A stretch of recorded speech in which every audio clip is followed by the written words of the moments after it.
Sans doute est-ce un effet d'âge, mais jamais je ne me suis senti autant qu'aujourd'hui à l'aise dans ma peau de chrétien, sans me croire obligé de cesser de me dire catholique, parce que ma foi ne porte tort à personne et me rend solidaire de chacun.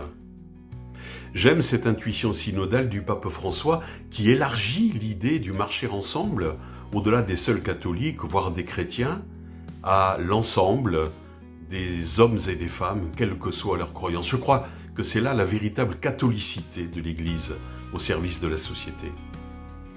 On peut passer des heures à débattre des preuves de l'existence ou de la non-existence de Dieu. Pour ma part, je dois à mes parents, au scoutisme, à mon Église, d'avoir rencontré le Jésus des évangiles. J'ai découvert en lui l'image indépassable d'une humanité accomplie, faite d'attention pour les plus pauvres, de bienveillance et d'amour, si bien que lorsqu'il me parle de son Père, j'ai envie de le croire et de le suivre. C'est là, au fond, ma foi. Alors j'entends dire que les jeunes générations catholiques seraient en attente de plus fortes certitudes que celles qui ont été les nôtres. J'ai depuis toujours, pour la jeunesse, estime et affection.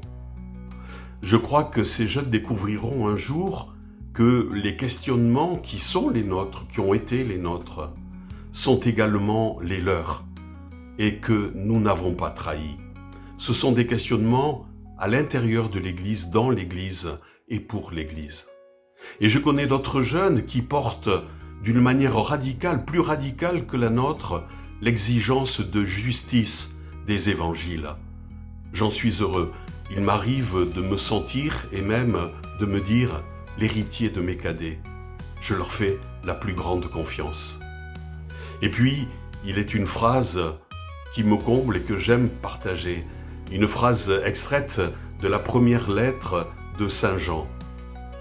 Celui qui aime est né de Dieu et connaît Dieu. Pour moi, c'est là l'essentiel.